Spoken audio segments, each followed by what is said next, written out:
Bonsoir, ba papa, ba mama, ba yaya, ba leki, ba nanga, ba ndeko nanga, na eli kuliboso na bino, ko bakisa kaka un de plus no kola kotia kati nanga. Nina kwa koloba mukwa lelo, ba ndeko nanga, leona lobela, kaka likambo toloba mingi, mwasi, la femme. Yango leona kolobela, esika ya mwasi na kati na Biblia. Lengeni nzambe, atelemisa biso poto na kati na ministère na ye, pe lo lengeni sengeto tambula na kati na makomi na nzambe. Me liboso nango bandeko na nga na kosenga na bino bapapa bamama vraiment nga ndeko na bino yaya na bino leki na bino mwana na bino bana na ngai bayaya na ngai ba jeune fille na nga en tout cas na kosenga bo hésiter te kosabone ekosala koyeba kolike mpe koyeba kopartage ekozala malamu mingi parce que ndeko na ate pano eza nano eloko moko te mais tant c'est pas ndeko na ye kozala eloko moko ya motuya. Que Dieu vous bénisse, on est ensemble. Nina kwa kolobela mokwa lelo bandeko na ngai lelo nazolobela kaka likambo esika mwasi na kati na Biblia esika ya mwasi. Mwasi azali nini? So totali na Ancien Testament pe totali Nouveau Testament pe totali ministère ya mwasi lolenge etambolaka. Okomona ke mwasi azalaki na importance moko ya munene mais lolenge Ancien Testament ekokai kotombola eloko wana te. Alors na Ancien Testament epesamelaki mwasi nyonso te azala na grâce ya koyeba kotombola liloba na nzambe. Si ba exceptionnel bazalaki oyo babimaki oyo batelemaki lokola ba Debora, lokola ba Esther, lokola ba Abigail, lokola ba Ana ya solo batangaki bango na makomi na nzambe. Yango lelo tokotanga bango. Mpona Ancien Testament mwasi azalaki kaka limité. Mwasi azana mpona okende kovanda na ndako kobota bana kosokipe na ménage kosokipe na mobali. Alors mwasi azala donc mwasi importance ne ezalaki vraiment ke non azala lokola donc mama na kati na ndako ana droit eloko boye te ana droit eloko boye te. Donc mwasi azalaki vraiment limité. Mwasi atombwama ifo atombwama nsima ya mobali na ye. Okomona ifo mpo bayeba yo ifo babeta lisono nsima mobali. Okomona Sara toyeba ye nsima Abraham. Soko otali Abigail okomona ka toyeba ye nsima mobali na ye. Otali histoire ya Ana okoyokaka histoire nezaki na nsima mobali. Donc basi nyonso ya Ancien Testament ndeko na ngai ezalaki mingi bazaki vraiment na esika te bazaki basi. Donc mwasi faut aza toujours derrière mobali. Mwasi akoko telema te, mwasi akoko loba liboso ya mibali te. Donc ti lelo eza pe na babisika ezali bongo. Aza lokola eloko moko ifo aitilisaka. Tokomona Abraham ake na mboka bapaya na esika aza kobatela molimo na ye asakrifie mwasi na ye. Depo na akomisaki mwasi lokola marchandise. Toza un exemple à Abraham, toza un exemple à Lot. Lot bato banji baye na ndako na ye a sacrifier ba na ye na ngai. Yo vandi pa ondimi ke no mwasi na yo to yaya no mwasi to mama na yo pona likambo okabi ye o sacrifier ye. Dozo pese sika na ye te, ozo ba valeur na ye te, ozo sala. Po lelo soki mwasi azate eza mwa pasi ndeko na ngai. Tolobaka ngo luka mobalo abala luka mobalo azanga mwasi okomona différence ezali ndeko na ngai. Ambe ayebaki pourquoi akreaka mwasi ayebi valeur a mwasi ndeko na nga toka bana suka nzambe asali mokili na ye asilisi asali mobala sisabi te nakela siko mwana suka. Yango complicité ezaka ya femme na nzambe. Donc mwasi na nzambe ana secret moko o mokili kotikala kocomprendre. Ndeko na ngai kolinga te mwasi alela. Kolela mwasi nzambe ayokaka yango mbangu. Po kozala bana suka nzambe eza na mutu moko akomprenaka yango abi non. Po humanité ezwa bomoi. Bato babika esengene bakoreveiller bana suka oyo. Na Ancien Testament ndeko na ngai babande koyeba importance ya mwasi te. Mwasi aza wana ya solo mpona koservir biso. Sengeli asali mabe bakoluka baboma ye bakoluka basali mabe nyonso. Alors na Ancien Testament mwasi vraiment azalaki na valeur te. Mwasi azalaki vraiment il faut zala spécial po batie on esika esengeli. Il faut zala mutu moko lokola ba Debora po okoma na esika lokola ba Miriam po okoma pa lelo to bana kotanga kombo na yo. Soki aza na tranquillité ya mwasi na ekomunikaka de génération à génération. Mwasi soki aza na esengo wana ezalaka mpona libota mobimba. Mwasi soki aza na kimia na etambolaka na libota mobimba. mwasi soki alingi atelema asala likambo ndeko na ngai azongaka nsima te, surtout soki aza soutenu. Nzambe ayebaki pourkui akelaka biso motuya na biso, ayebi puissance ya mwasi. Me lokola satan aza rise ndeko na nga tokoki kozonga na makomi na Nzambe. Serpe yaki kokosa mwasi, pourkui elekanaki na nzela na mwasi. Ayebaki soki naleki na nzela mobali, ata mobali alie mbuma wana, tanke mwasi alie te ekozala na impact moko te. Me lokola oyo ekelamu soki elie yango ekodétruire nyonso, satan bete akimaki epa mwasi sitango kaka alie mbuma. Tala ti lelo moto akondanaka biso, eve moto azali moto ya liboso akondana bavi na biso. Satan ayebaki. Yango nakoyebi biso ndeko na nga, ifo yeba force na yo, ifo yeba kapasite na yo, ifo yeba ozalaka nani.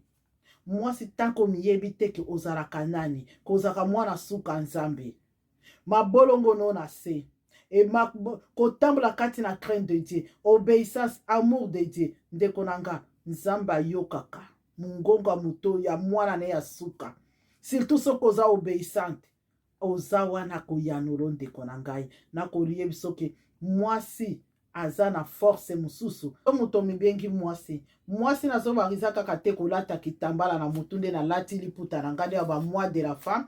Ndenge eza sanza na biso to profiter maputa to kolata eza kolakisa signe ke noto ana kati na mwa na biso. Me ndeko na nga esuka kaka na maputa te. Esuka kaka na ndenge to kolata boye te. Me ezala baso baza bayebi ke Yesu Masi azali nani.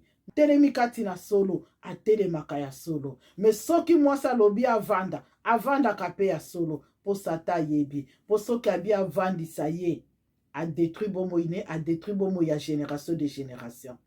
Me soki atelemisi, soki Nzamba atelemisi mwasi, mwasi atelemaka de génération à génération.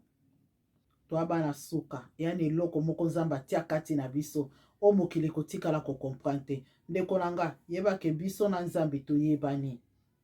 Toyebani Nzambe ayebi biso biso pe toyebi Nzambe. Yango ndeko na nga mwasi, yo muto milelaka, yo muto mitungisaka, yo muto zangaka kimia, nalo komprena te oza ekela munini. Bona lakso soko oza ekela munini ndeko na nga, tala Nouveau Testament. Tanga na Nouveau Testament kobota Yesu Masiya. Testament déconsidéraka biso. Ancien Testament zwaka biso lokola basi esenge tozaka na kati cuisine. Mwasi aza limité. Mwasi akoko kende boye te, mwasi akosala boye te. Me loko babosana ke mwasi moto apesaka bomoi. Na kososola ngo ndeko na ngai soki toke na Luc 2 verset 10 eza koloba biso ndeko na okotanga otina suka eza koloba na biso. Mais l'ange leur dit, ne crains point, car je vous annonce une bonne nouvelle qui sera pour tous les peuples le sujet d'un grand choix. C'est aujourd'hui dans la vie de David, il vous est né un sauveur qui est Christ le Seigneur. Donc, tu as verset za kotali sabiso mobi qui si abotam o eko sauver bato nyonso. Ndeko na nga nazoloba Yesu akikobikisa nde mwasi. Yesu akiko sauver mwasi. Bokoloba nanga lolenge nini? Yesu akinde kokangola mwasi. Akiko longola mwasi na kati na boumbu. Akiko longola mwasi kati na kufa. Akiko longola mwasi na kati na aveuglement. Akiko longola mwasi na makambo ya mabe. Pona kotala ngo Yesu Masiya akoke kobotama ndenge akoke kobukita ndenge amataki. Me pona kotalisa valeur ya mwasi alobi no na koleka na kanale ya mwasi. Ndeko na nga tala Yesu Masiya esika bande kolakisa valeur ya mwasi. So totiki wana ndeko na nga ta Yesu Masiya koti na ministère na ye. To bandi wana siko kotala ba evre Yesu Masiya salaki kati na basi. Eko sukole makolo. Yesu Masiya pa kolo koka pe ko benga na ye. Mwasi Yesu Masiya pa ko déconsidérer ye. Me alobi ni na vandi na bino ata mulayi. Bopesi nga mai osukola maboko te, me mwasi eko sukola makolo na nga na mai ya miso na ye. Yesu pa koka ko minimiser mwasi wana. Mande koyeba ke na nzela ya mutu, nzela na basi nde ministère eko telema, na nzela na basi nde na ko réveiller ke mwasi nde azali na clé. Ba ile mwasi ya ndumba. Yesu Masiya pa koka ko loba bo condamner ye. ya solo epekisami mwasi akozala ndumba te. Me Yesu alobi nini? Po amonaki ki mwasi kati na ye, mwana suka ayebiki azoyeba makambo azosala te, na esika kondane ye. Yesu masi alobi nini? O azangi lisumu abambe libanga. Ndeko nanga toaka mingi makasi ya kokondane bato, me oyebi eloko nini epuse asala makambo azosala wana te. Me Yesu masi asko atalaka source nini etindaki asala bongo, nini epuse na mabe wana, pourquoi azosala mabe wana. Yango nayebi soko tozaka bana suka Nzambe te alukaka yeba pourquoi azosala bongo, nini etindi mwana nga koma bongo. Omona Yesu masi akendaka siko na source, akondanaki mwasi wana ndumba te, me alobi kozonga te. Totali mwasi atangaki makila, bato baza kosimba. Me Yesu alobi nani asimbi nga? Ayebaki puissance ya mwana suka. Mwana suka tata na nga asimbi nga. Aza kolela telengani mingi, aza konyokwama. Oyo asimbi nga aza mwana suka tata na nga. Abaluki alobi kontimano ebikisi yo. Akeya moni mwasi aza kolela, mwana ne akufi. Akomona douleur na ye. Yango ndeko na nga, tozalaka makasi me toaka fragile. Nzambe ayebike bikela mona kela bango baza forte me baka fragile. Amusa biso. Yesu masi aki kotalisa biso ete mwasi esengeli atelema, po ete soki mwasi atelemi, ministère pe etelemi. Akutani na femme samaritaine, akokai pe kotika ye bongo. Me ta ndenge akutanaki, ta ndenge amemelaki ye, ta ndenge atalisaki, po amonaki pasi ya mwasi wana. Ke mwasi ti aza komene vi ya mibali 5 eza vi na ye te. Oyo soki atelemi akoreveye bato ebele. Bitango akendeke mboka mwembe aki koluka Yesu Masiya. Tala ndenge Yesu Masiya ayebi kapasite ya mwasi, ayebi force ya mwasi, ayebi nde mwasi afonctionnaka. Se testament de kozwa mwasi lokola eloko objet moko boye, eza na kaka pona kobota, eza kaka na pona kosala misala ndako. Me Yesu Masiya alobe na Marie. Marie avai na makolo na ye, Martha ye ko déranger, alobi nini? Akoy pe koloba te o eza makambo ya mibali, bima kende kosunga ndeko na yo. Malobi te, Marie avai na makolo na nga, aza kozwa eloko mutu ta kobotole yango. Martha oza traumate mingi na biloko ya mokili. Yesu Masiya ayebike soyo mwasi otelemi, osimbi ministère na ye, ayebi milimo ebele kobika na nsima na yo mwasi. Ayebi mwasi ayebi kobomba pasi, mwasi ayebi koaccepte, mwasi ayebi koprotege, mwasi ayebi kozala na bolingo. Mwana suka Nzambe ayebi ndenge Nzambe afonctionnaka, ke Nzambe abombaka, Nzambe aprotegeaka, Nzambe adefendaka. Obakisa ndeko na ngai, okomona Yesu Masiya azali vraiment na compassion, azalaki vraiment na mawa ya basi. Soko tali Marie de Magdala ndenge ablandaki, ndenge azwaki ye. Soko tali belle-mère ya Pierre, ndenge akende kobikisa Yesu bande kokoka te koyoka mwasi aza kolela. Yesu azalaki na mawa, azalaki na posa ya kosilisa bapasi ya basi. Ndeko nanga esika moko te soko tali mwasi oyo akende kolela na makolo na ye, alobi biloko ya bana moye na pesa na mbo eza te. Me mwasi wana ntango alakisi posa motema na ye, atalisi pasi na ye, Yesu Masiya akoki koboya yango te. Po liboso ya mwasi Yesu Masiya ayebaki bikela mo ba fragile.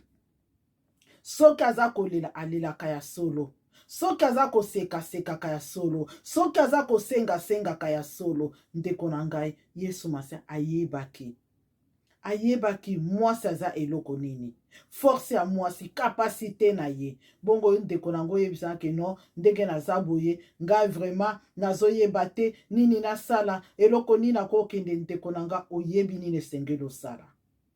Yesu aza wana ana posa noto abikelamu na ye, amataki nekulusa akufi po yo nanga leto telema. Tala bandeko batelema na ministère ya Nzambe, aye kotalisa ete mwasi aza kaka kovanda te asokipaka na ménage to abotaka, me mwasi na kati na ministère akoki kobikisa milimo ebele, na kati na ministère akoki kokangola bato ebele. Oza mwasi soki omoni ke na ministère oyo ya évangélisation na kokoka te, ya intercession na okoka te, ya protocole na okoka te, ya édification na okoka te, ya prière na okoka te, ndeko na nga eya na manière ebele mpe akosalela nzambe. Mwasi aselimite kaka wana te, kozwa swe ya libota na yo, kozwa swe ya bandeko na yo, kozwa swe ya bomoi na yo, ya ndeko na ngai ezali nyonso toza kopartage kaka gloire na nzambe. Mwasi aza motika esika azali asangisaka.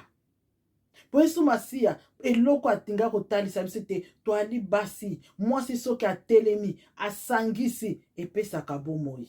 Mwasi soki atelemi alobi asunga epesaka bomoi. Mwasi soki atelemi alobi eloko naza kosala esengele ekokende ndeko na ngai. Yesu Masiya nekulusu ayaki na mokili oyo po yo na nga tokangolama. Ayaki koreve ministère a mwasi. Ayaki kotalisa ete mwasi azali pe capable. Ayaki kotalisa soki otali bao bakende komona tombo na ye, bao bamonaki bato ya liboso mibali te, mwasi po mona ministère a Yesu Masiya evandaki mingi na basi. Ayaki koreveille mwasi, ayaki kotalisa mwasi, réveille-toi, marche na kozala nsima na yo. Soki otali pa pasteur, soki aza na mwasi oyo ayebi kobanga nzambe, okomona ministère ambala na ekende liboso. Soki okude na papa pasteur, omoni vraiment ka osali mobala osalela nzambe, me ministère wana etombwami, yebake eya na mama pasteur oyo azotambola dans la crainte de Dieu. Mais somoni ministère ya mobala eza kobambana na se, yebake mwasi aza nsima, aza mwasi aza kotambola kobanga nzambe te. Do ye alongoli pa komisi pa alongoli crainte na nzambe, akomi kotambola kati na mabe. Tia ayaki mpona biso bata mabe. Yesu Masiya ayaki koluka baso babebisama, baso babungisama, baso bazali kondane, baso milimo na kufa ekangi, baso bazoyeba nini basala te, baso baza kotelengana, baso baza kolela ntongo midi pokwa. Yesu Masiya ayaki mpona biso. Osana te Yesu Masiya ayaki mpona yo. Ayaki po akangola yo, ayaki po abikisa yo, ayaki po apesa yo bomoi yo, gloire a nzambe na bomoi na yo. Yesu Masiya ayaki alobi na limbisi ndenge alimbisaka mwasi ya ndumba, alobi kozongela mabe te. Ayakangoli Marie de Magdala na mipepe na kufa, ndeko nanga aza capable pe akokangola yo. Aye abikisi mwana mwasi oyo mwana akufaki, asekwisi ye. Eza lolenge ndeko nanga aye pe kokangola libota na yo na kati na pasi. Me na nzela na yo mwasi, na nzela na yo mwasi ndeko na ngai, aye kokangola mwasi aza kolela mpona mwana na ye, aye kokangola mwasi oyo atangaki makila. Siya aye eza mwana biso omweta tobanda mois d'avril, eza mwa moko tokobanda ngo na puissance, na gloire, na restauration, na connaissance, na intelligence o nzambe atondisi kati na biso. Droit na yo wana zwango siko kati na Yesu Masiya. Droit na wana kangango kati na Yesu Masiya. Droit na wana tambola nango kati na Yesu Masiya. Mokili elobi droit na yo okomi na droit ya boy, okomi na droit ya boy, okomi na droit ya boy, bapesi yo. Ndeko nanga tango yo aussi mokili epesi yo memango siko na ndenge ya bonzambe, ndeko nanga okozala très puissante ndeko na ngai oyo droit bapesi yo na mokili, siko osangisi yango na oyo Yesu Masiya ayaki kopesa yo. Ndeko nanga Yesu Masiya apesaki yo, ndeko na ngai boza molongi butu moi, oa molongi butu moi. Mokili eko kopesa droit na yo, mais soki yo bwaki Yesu Masiya, ndeko nanga droit no wana kotikala kovivre yango tokozala kamuta kolela ntongo midi pokwa. Droit de la femme bapesi biso ba droit na biso, me nyonso te bapesa biso ka mwa ndambu, me Yesu Masiya ya apesa yo nyonso ndeko nanga. Alobi no bondela okobikisa moto. Yesu Masiya ye akabela bi Père, tout est accompli. Na pesi mwasi oyo ba droit na bango babotola bango.